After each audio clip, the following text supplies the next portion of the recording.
우리가 누굴까요? 한마디로 멸망의 도시를 떠나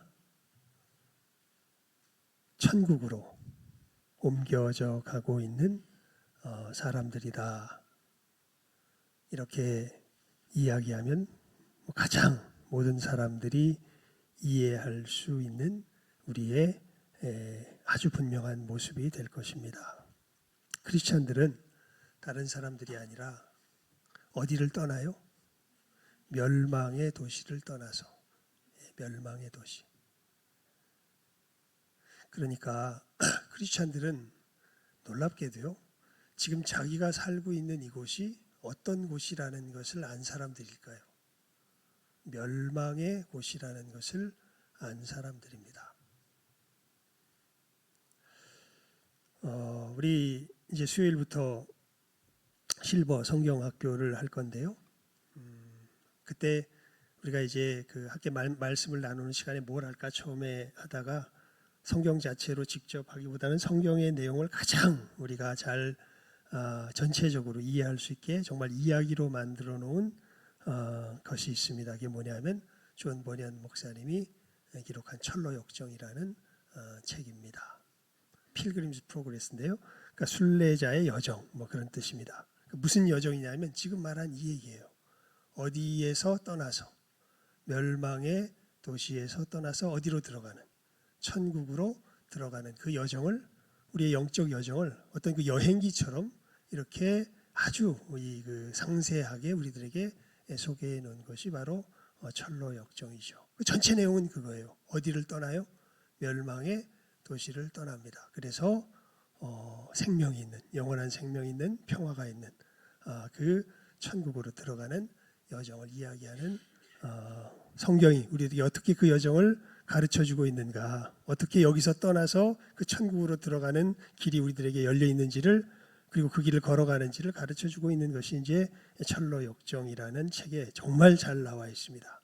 그래서 우리 실버 성경학교에 함께 참여한 우리 연세 드신 믿음의 우리 사람들에게 아마 가장 일단은 먼저 분명하게 해야 될 것이 아닌가 싶어서 그것을 하였는데, 이것은 그분들뿐만 아니라 사실 우리 모든 사람이 가장 분명하고 확실하게 해야 하는 너무도 중요한 우리 믿음의 시작점이 되는 것이죠.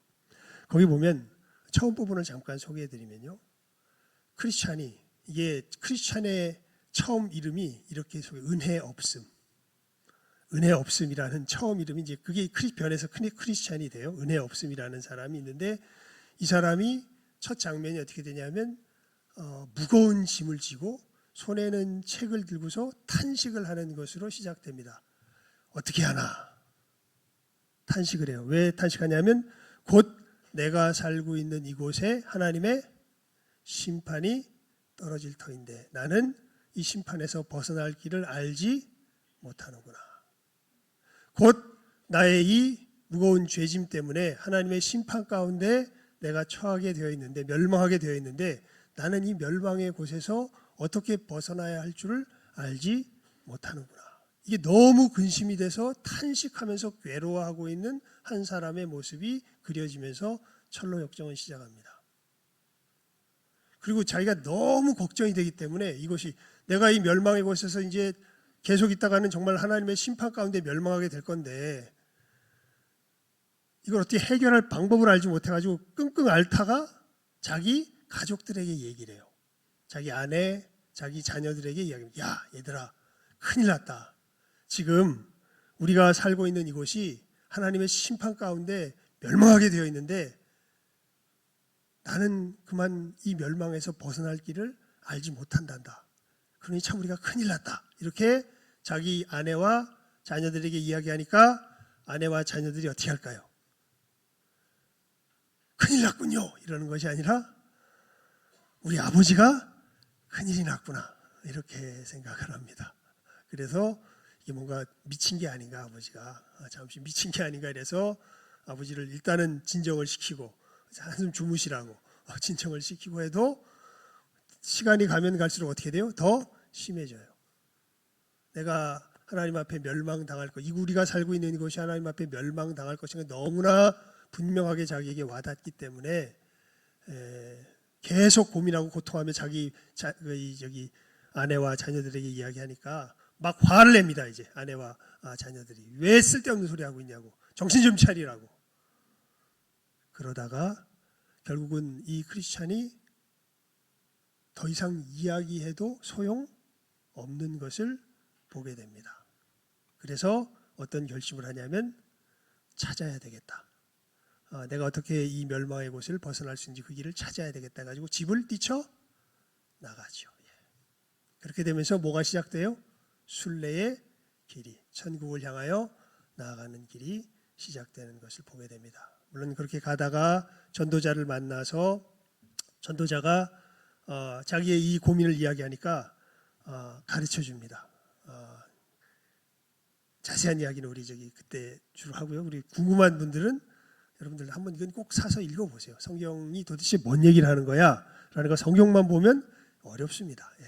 성경이 전체적으로 무슨 얘기를 하나, 아마 제가 여러분들에게 제일 먼저 추천해드리고 싶은 책은 철로역정입니다. 그 얘기를 하는 겁니다. 성경이 하는 얘기가. 전도자를 만나서 전도자가 이야기하죠. 저기, 그럼 당신이 이 멸망을 피하기 원한다면 저기 좁은 문이 보이냐고. 안 보이는데요. 그러면 밝은 빛은 보이냐고. 그는 보이는 것 같습니다. 그럼 그 빛을 따라 쭉 가다 보면 좁은 문이 나올 거라고. 그 좁은 문에 가면은 당신이 어떻게 이 멸망의 곳을 피하여서 천성을 향해 가야 할지를 알려주는 사람이 나올 거니까 거기까지 가라고. 그렇게 이야기해서 정말 모진 곳난 끝에 거기에 가서 선의라고 하는 사람이 문에서 나와서 이 사람을 맞아주죠. 그러면서 정말 잘 오셨다고, 이 곳에 정말 잘 오셨다고, 이제 당신의 여정이 시작될 텐데 물어봐요. 뭘 물어보냐면, 근데 왜 당신은 이 위험을 깨달아 알고서 왜 당신만 왔냐고, 왜 당신의 가족들은 안 왔냐고, 얘기 안 했냐고. 그랬더니 크리스찬이 그런 얘기를 합니다. 사실 얘기했다고. 그런데 그 사람들은, 내 가족들은 지금 내 여정에 참여했다고 참여 안 했다고, 당신 보는 바와 같이 참여하지 않았다고. 왜 그랬을까요? 왜 그랬을까요? 오늘 설교 제목하고 아주 중요한 관계가 있습니다. 그 사람들은 뭘 알지 못해요? 하나님의 진노를 알지 못해요. 크리스찬은 어떻게 크리스찬이 됐습니까? 뭘 깨달아 알아서 크리스찬이 됐던 거예요? 하나님의 진노를 깨달아 알았던 거예요. 와, 여기 있다가는 내가 하나님의 진노 가운데 어떻게 되겠구나, 멸망하겠구나. 이것을 정말 너무나 부인할 수 없게 깨달아 알아서 뭘 찾았던 거예요? 피할 길을 찾았던 거예요. 그런데 그 자기 가족들은 그 피할 길을 찾아 나가는 아버지의 모습을 보고 뭐라 그래요? 미쳤다 그래요. 왜요? 결정적인 차이가 어디에 있습니까? 하나님께서 지금 나를 향하여 뭐하고 계시다? 진노하고 계시다라는 걸 알지 못해요. 오늘 예배 시간에 제가 이 예배의 선언과 더불어서 선포했던 말씀, 시편 90편 말씀인데요. 모세의 시입니다. 모세의 시에 이런 것을 기록을 합니다. 이렇게 제가 다시 한번 여러분들에게 들려드리면요. 주께서 우리의 죄악을 주의 앞에 놓으시며 우리의 은밀한 죄를 주의 얼굴빛 가운데 두셨사오니 우리의 모든 날이 주의 분노 중에 지나가며 우리의 평생이 일식간에 다하였나이다. 놀랍게 모세는 지금 우리의 모든 날이 하나님의 무엇 가운데서 지나간다고 이야기해요? 분노 가운데서 지나간다고 이야기합니다. 그래서 이렇게 이야기를 해요. 이건 우리가 많이 들었죠. 우리의 연수가 70이요 강건하면 80이라도 그 연수의 자랑은 수고와 슬픔뿐이요 신속히 가니 우리가 날아가나이다. 사실 여러분, 그러니까 문둥병, 성경이 죄를 이야기할 때요, 무슨 병에 빗대어서 이야기하냐면 문둥병에 빗대어서 이야기합니다. 왜 문둥병에 빗대어서 이야기하냐면, 문둥병은 자기 살이 썩어져서 몸이 자기 이 팔이나 이런 자기 신체 일부가 자기 몸에서 떨어져 나가는데도 이걸 느끼질 못해요. 자기가 멸망에 가는데도 자기의 멸망을 느끼질 못합니다. 그래서 성경은 죄를 무엇에 빗대어서 이야기해줘요? 우리들에게 문둥병에 빗대어서 이야기해 줍니다. 그러니까 모세가 이야기하죠. 우리의 모든 날이 주의 분노 중에 지나가는데, 우리의 죄악 때문에 누가 주의 노예, 진노의 능력을 알며 누가 주를 두려워하여야 할 때로. 이 부분은 제가 특별히 개혁 성경으로 읽었습니다. 왜냐하면 좀 이 개혁 개정이요, 중요한 부분에 가서는 번역이 뭔가 좀 이렇게 한 8, 90%밖에 안 돼요. 예, 그래서 이 설명하려면 기니까 그냥 개혁 개정으로, 개혁 성경으로 읽습니다. 이렇게 표현되는 부분이죠. 누가 주의 노의 능력을 알며, 분노의, 그러니까 진노의 능력을 알며, 이 다음이 중요한데요. 누가 주를 두려워하여야 할 대로 주의 진노를 알리까. 하나님을 두려워하여야 할 그 분명한 두려움의 정도를 가지고 우리가 하나님을 대해야 되는데, 이 땅에 살아가는 굉장히 많은 사람들이 뭘 몰라요? 그렇게 하나님을 두려워하여야 할 대로 두려워하지를 못해요. 그 감각이 없어요. 마치 무슨 병에 걸린 사람들처럼, 문둥병에 걸린 사람들처럼요. 느끼질 못합니다. 그러니까 크리스찬과 같은 그 사람이 그렇게 이야기를 하면 뭘로 여겨요? 정신병자로 여깁니다. 예. 여러분들은 어떻습니까? 지금 이 크리스찬의 이야기를 제가 했는데 이 사람이 정신병자처럼 여겨집니까? 아니면 맞아 라고 여겨집니까? 아니면 아마 많은 분들이 이 상태일 것 같은데요. 교회에 왔으니까 뭔가가 있는 것을 느꼈기 때문에 여기 왔는데, 그게 그런 것이라고 이야기를 하니까 근데 그게 마음에 와닿진 않아요. 나도 그걸 느꼈으면 좋겠는데 나는 아직 솔직히 느낌으로는 정신병자처럼 느껴지는 게 사실이지. 아마 많은 분들이 그런 상태가 아닐까요? 지금 이야기가 그저 하나의 그저 성경에서 이야기하는, 뭐 그리스에서 이야기하는 신화 이야기하듯이 그저 성경의 신화겠지, 성경의 이야기겠지, 그런 정도로 느끼지, 이게 뭐라는 것을, 실체라는 것을 느끼지 못하면, 그러면 여러분들도 사실은 이 복음의 예수 그리스도의 은혜를 아는 데는 아직은 멀리 떨어져 있는 사람들입니다. 그래서 오늘 설교 제목이 뭐예요? 하나님의 진노. 여러분들이 오늘 말씀을 듣고 정말 기도할 수 있기를 바랍니다. 아까 이 모세의 기도와 같이요, 이게 시편 90편이 모세의 기도거든요, 사실은. 누가 주의 노의 능력을 알며 누가 주를 두려워하여야 할 대로 주의 진노를 알리까. 하나님의 진노에 대한 분명한 바른 깨달음이 없이는 우리가 하나님께서 예수 그리스도 안에서 우리를 어떻게 사랑하셨는지에 대한 그 사랑에 대해서도 제대로 알 수가 없습니다. 많은 사람들이요, 자기 멋대로 자기 상상 속에 그려놓은 사랑으로 하나님의 사랑을 이렇게 치부해버리지, 정말 성경이 우리들에게 가르쳐주시는 하나님의 진솔한 사랑의 모습은요, 무엇을 알고 있어야? 하나님의 진노를 알고 있어야 제대로 깨달아 알게 됩니다.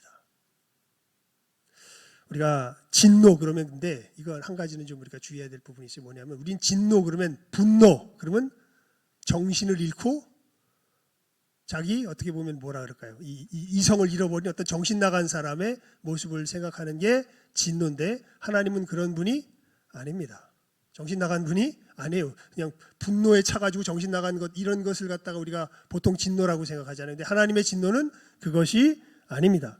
하나님의 진노는 두 가지 이 내용으로서 우리가 분명하게 그 특징을 말할 수가 있는데, 이게 뭐냐면 죄악에 대한 철저한 혐오입니다. 첫 번째가.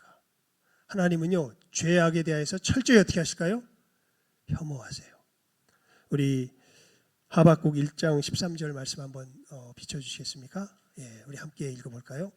시작하면 읽습니다. 시작.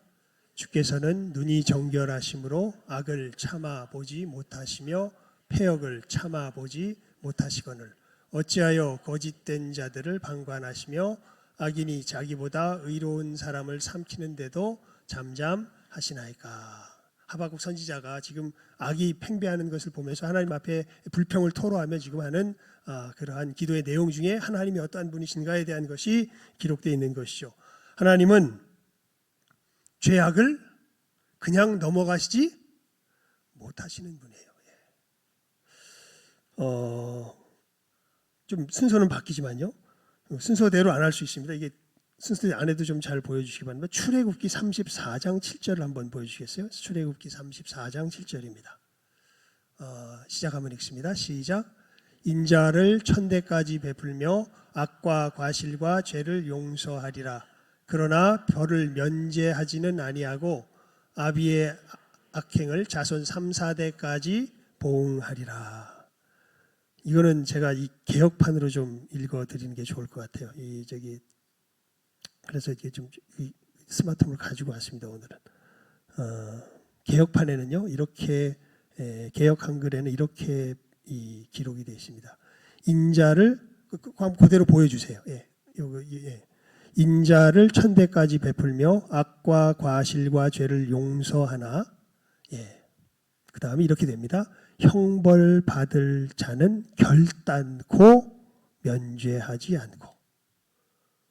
그러니까 말의 강도가 다르죠. 형벌 받을 자는 벌을 면제하지 않냐고. 그냥 이게 슥 넘어가듯이 이야기하는 것이 아니라 개역 한글판이 이렇게 분명하게 번역해 놨어요. 형벌 받을 자는 하나님은 뭐하지 않으세요? 결단코 뭐하지 않으세요? 면죄하지 않으시는 분이에요. 아비의 악을 자여손 3, 4대까지 보응하리라. 이걸 히브리 성경으로 찾아보면 이 면죄하지 않는다라는 말을 우리나라 말은 태나 시제 이런 것들이 이렇게 발달이 많이 안 됐는데 헬라 말은 제가 이렇게 공부하면서 보니까 시제 쪽이 되게 발달이 됐고요. 히브리 말은 태에 대한 것이 굉장히 발달이 됐어요. 그러면서 히브리 말은 동사를 하나 쓸 때 7가지 형태로 변형해서 씁니다. 보통 말을 쓰다가 그게 이제 칼이라고 그러는데 보통 형태가 피엘이나 푸알이라고 하는 형태를 쓰게 되면 이건 강의형이라 그래요. 강조해서 너 죽어. 그걸 피엘 형태 쓰면 너 죽어. 뭐 이런 식으로 되는 거예요.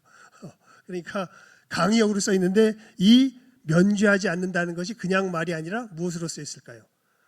피엘이나 푸알, 이 강조하는 형태로 쓰여져 있습니다. 그래서 우리 개역 성경에는 이것을 의미를 살려가지고 어떻게 면죄하지 않고 결단코 면죄하지 않고라고 분명하게 바르게 옮겼는데 이제부터 이 개역 개정은 이런 부분들이 왜 그렇게 하셨는지 그냥 여러 가지 성경을 뭐 ESV나 다른 성경을 참고해 봐도 직역에 가까운 성경을 하면 이 부분, 이 결단코라는 부분을 굉장히 강조해서 다른 많은 성경에서도 번역을 했는데 우리 개역 한글, 개역 개정에는 또 이게 또 그렇게 안 돼 있어요. 이런 부분들이 굉장히 많아요. 그래서 제가 될 수 있으면은 뭘 안 쓰려고 그랬는데 개역 개정을 안 쓰려고 그랬는데 이게 지금 이게 참 두렵기도 해요.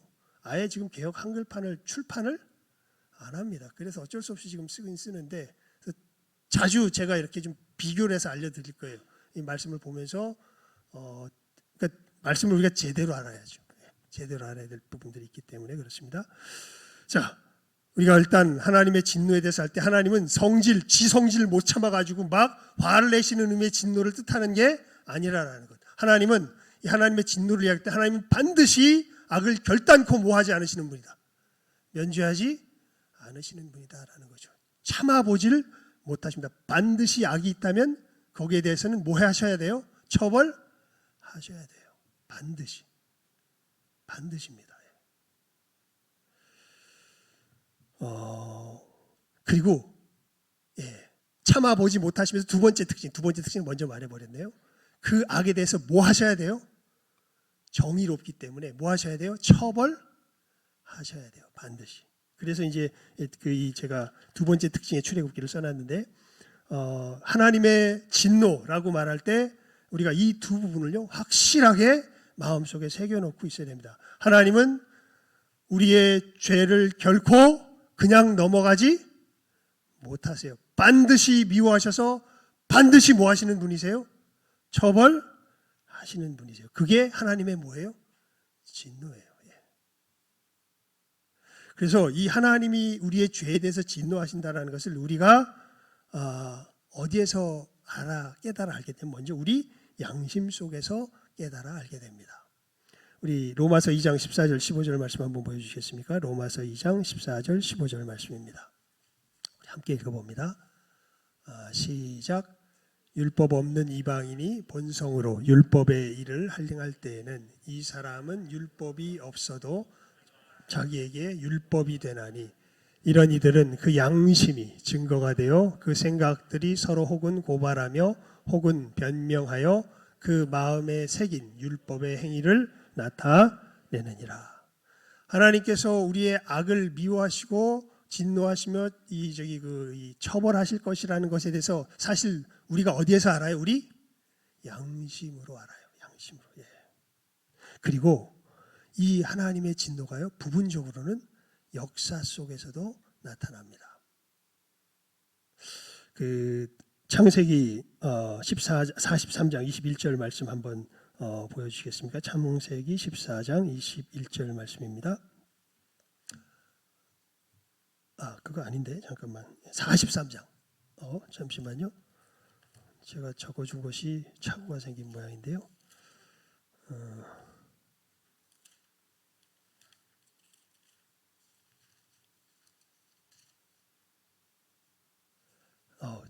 죄송합니다. 42장이었군요. 제가 43장. 제가 읽어드릴게요. 42장 21절입니다. 42장 21절. 제가 잘못 적어드렸네요. 42장 21절 말씀해 보면 이 요셉 앞에서 이제 이 당황하는 형들의 이 모습이 나오는데 이렇게 이야기합니다. 그들이 서로 말하되 우리가 아우의 일로 말미암아 범죄하였도다.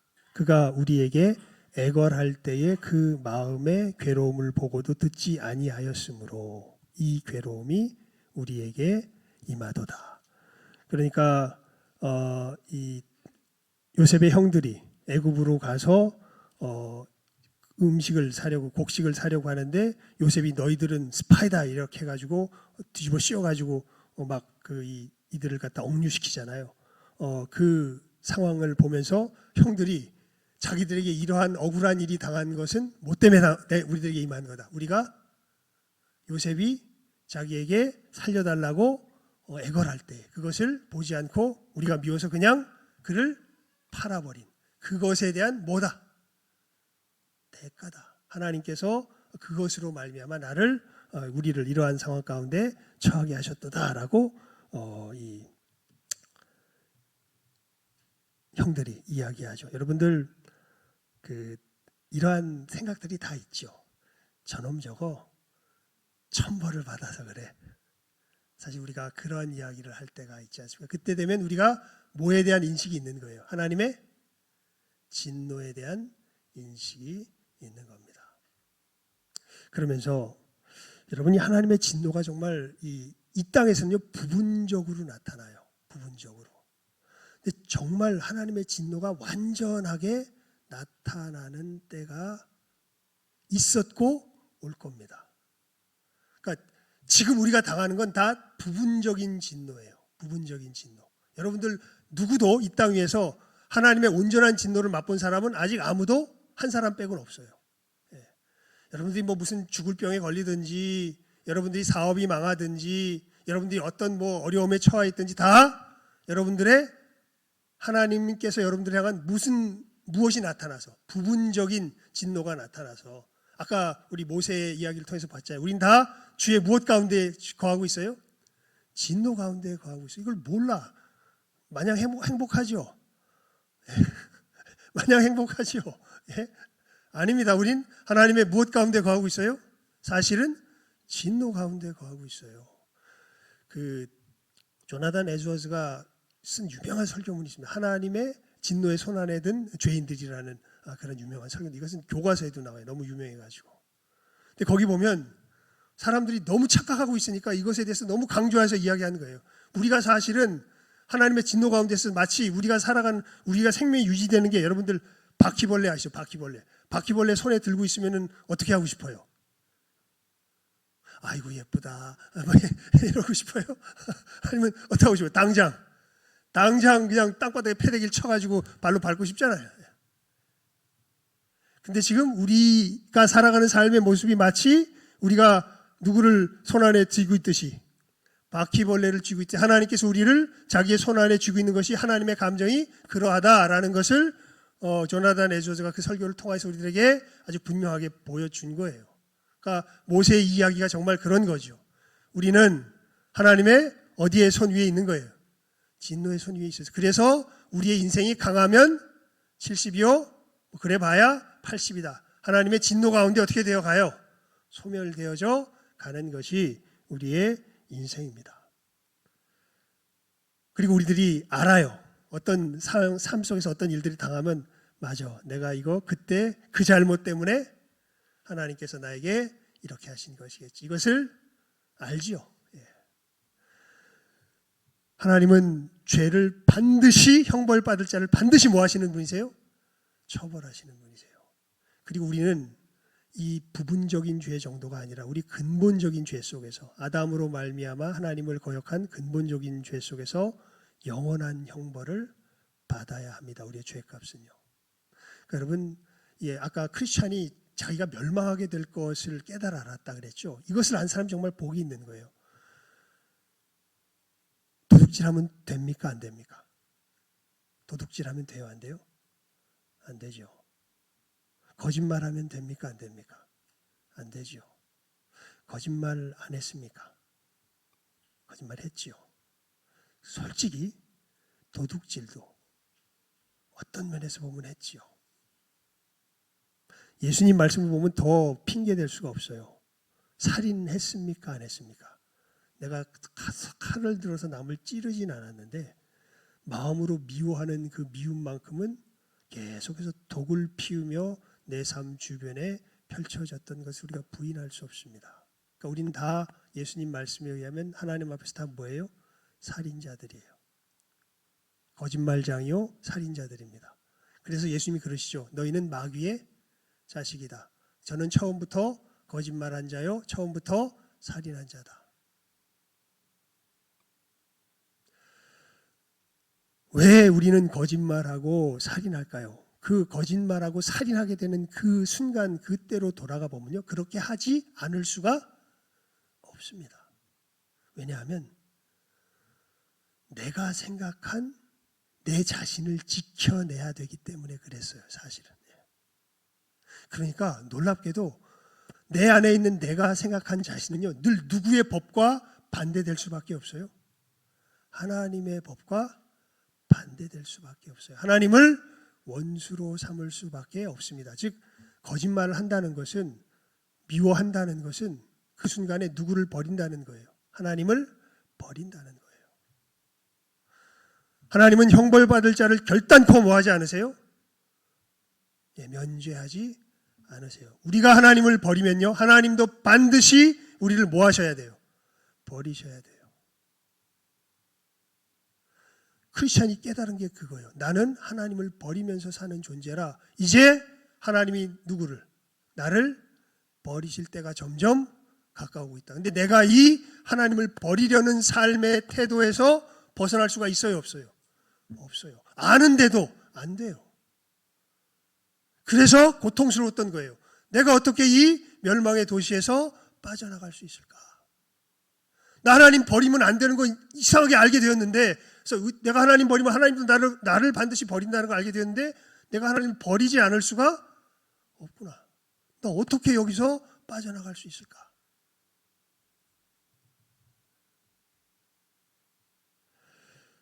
여러분, 우리가 하나님을 버렸을 때 하나님이 우리를 버리신다는 것을 가장 선명하게 보여주신 사건이 있습니다. 거기가 어딘 줄 아세요? 예수님의 십자가입니다. 놀랍게도 우리가 버림받아야 할 그 버림받음을 누가 대신 당하신 거예요? 십자가 위에서. 예수님께서 대신 당하셔요. 여러분, 예수님 십자가 달리실 때 보면 우리가 참 못 볼 꼴을 봅니다. 무슨 꼴을 보냐면요, 예수님이 앓는 소리를 하세요. 될 수만 있으면 이 잔을 내게서 옮겨달라고. 앉았으면 좋겠다고. 베드로가 예수님이 죽으면 안 된다고 이야기했더니 사단아 뒤로 물러가라 할 때는 언제고, 정작 십자가 지게 생겼으면서 앓는 소리를 하세요, 예수님께서. 근데 예수님 정직하시잖아요. 그만큼 예수님도 이건 지기가 싫은 거예요. 왜 싫으셨을까요? 십자가에 그 찔리면은 그 육체적인 고통이 싫어서 싫으셨을까요? 말도 안 됩니다. 뭐 다른 사람들이 배반하는 그 배반이 싫어서 싫으셨을까요? 그것도 아니에요. 예수님께서 정말 견디기 예수님도 견디기 힘들었던 건 누구에게 버림을 받는 거예요? 하나님께 버림을 받는 거예요. 그래서 그게 너무 힘드셔서 기도하시죠. 될 수만 있으면 이 잔을 내게서 옮겨달라고. 왜냐면 여러분 그 예수님도 견디기 힘들어하는 그것을 누가 받아야 돼요? 내가 받아야 돼요. 그리고 우리가 그걸 받으면 예수님처럼 회개하고 돌아오지 못해요. 우리는 그걸 받는 순간 얼굴이 바뀌어요. 여러분 우리가 하나님께 버림받으면 우리 얼굴이 바뀔 거예요. 여러분 얼굴 보면서 어떨 때는 야, 참 천사 같다 이럴 때 있죠. 은혜 충만할 때 보면 뭐 같아요? 내가 봐도 뭐 같아요? 천사 같은데 내 속에 도끼가 가득하고 이럴 때 보면 그거 뭐 같아? 마귀 같죠. 예. 진짜 마귀죠. 거기 마귀가 한 마리가 떡하니 거울 앞에 있는 게 보이지 않습니까? 여러분 우리는 하나님께 버림받으면 다 뭐가 될까요? 다 뭐가 될까요? 예외 없이 다 마귀가 됩니다. 어떻게 할 수가 없어요. 그러니까 그게 두려웠던 거예요. 크리스찬은. 내가 이 멸망에서 어떻게 벗어날 수 있을까? 왜냐하면 하나님은 반드시 내가 내 죄를 해결하지 못하면 나에게 뭐 하시기 때문에, 오늘 설교 제목대로 뭐 하시기 때문에, 진노하시기 때문에. 그래서 예수님께서 먼저 오셔서 우리들이 받아야 할 그 진노를 대신 받으시고 우리의 죄값을 다 치르시고 예수님을 영접한 그 사람들을 이제는 이 어두움의 땅에서 건져내서 빛의 나라로 들어가게 하시고 그 빛의 나라를 향하여 걸어가게 하시는 것이 우리 그리스도인들이죠. 그리고 여러분 우리 오늘 아침에 뭐라고 인사 나눴습니까? 산자와 죽은 자를 심판하러 오실 것입니다. 이제 그 예수님께서 이제는 최후의 통첩이 하나님 편에서 예수님을 통하여서 전해진 거예요. 예수님을 통하여서는 우리가 이제 마지막으로 하나님께 돌아갈 길이 있는데 만약에 이 하나님의 내엄이시는 손길을 거절한다면 그 사람은 어떻게 될까요? 우리 522장 찬송 드렸죠? 이 준비 찬송으로. 웬일인가? 내 형제요. 예수님 안 믿다가 너도 어디 가겠구나. 지옥 가겠구나. 지옥의 길이 우리들에게 이제는 진짜로. 그러니까 천국의 길도 확실히 열렸지만 어떤 길도 확실히 열린 거예요. 지옥의 길도 확실히 열린 거예요. 하나님께서 예수님을 보내주시기 전에는 이 부분들이 뭔가 약간 비밀처럼 감추어져 있었습니다. 하지만 이제 예수님이 이 땅 가운데 오시면서 이 두 길이 확실하게 나눠졌습니다. 예수님을 믿는 사람들은 어디로 갈 수 있지만 천국에 갈 수 있지만 믿지 않으면 어떻게 돼요? 그 사람에겐 지옥의 길이 열리는 것이죠. 하나님의 진노를 피할 다른 길이 없기 때문에 그렇습니다. 내 속에 있는 이 죄가 해결될 다른 길이 예수님의 십자가 외에는 다른 길이 없기 때문에 그렇습니다. 여러분 이 분명한 복음의 진리를 깨달아 알려면 뭘 먼저 알아야 돼요? 이 하나님의 진노를 먼저 깨달아 알아야 돼요. 여러분들 예수님의 십자가가 안 믿어지시면요 이제부터 기도하십시오. 하나님 나에게 먼저 무엇을 깨달아 알게 해주십시오. 무엇을 깨달아 알게 해주십시오. 하나님의 진노를 깨달아 알게 해주십시오. 이걸 몰라서 교회에서 하는 얘기 들으면 솔직히 무슨 얘기처럼 들려요. 신화처럼 들리고 무슨 조금 더 나가면 정신 나간 사람 얘기처럼 들리고. 왜 그래요? 뭘 몰라요 그 사람들은. 문둥병 걸린 사람처럼. 하나님의 진노를 알지는 못해요. 그러면 어디서부터 우리가 시작해야 되겠습니까? 하나님의 진노를 아는 곳에서부터 시작해야 되겠죠. 이 확실한 길을 분명하게 바라보며 믿음의 걸음 제대로 걸어가는 이 시간 함께하는 우리 모든 귀한 영혼들 다 될 수 있기를 주님의 이름으로 축원을 드립니다. 기도하겠습니다. 하나님 아버지, 이 시간 하나님 앞에 간절히 기도드리옵나이다. 하나님, 우리 믿음을 함께 가지고 천성을 향하여 순례의 길을 걸어가는 우리 귀한 형제와 자매들, 하나님 복음의 진리 가운데 분명하게, 확실하게, 견고하게 설 수 있도록 은혜 위에 은혜를 더하여 주시옵소서. 아버지, 진실로 간절히 기도드립니다.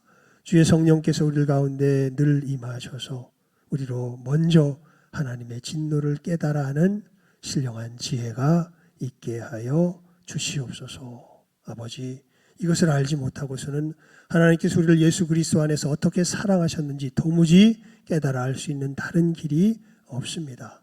하나님, 이 분명하고 복된 진리가 하나님의 진노에 대한 바른 깨달음이 우리 모든 귀한 영혼들 가운데, 우리 교회 가운데 임하며 흘러 넘치게 하여 주시기를, 그래야 해서 정말 우리 주 예수 그리스도의 그 은혜의 보좌 앞에 진실한 마음으로 달려나가 주의 십자가를 진실한 믿음으로 굳게 붙드는 참된 구원의 역사가 우리들 가운데 풍성하게 일어나게 하여 주시기를, 진실하게 일어나게 하여 주시기를 간절히 바라옵고 소원하옵고 간구하오며 모든 것 예수님의 이름으로 기도드리옵나이다. 아멘. 우리 찬송가 500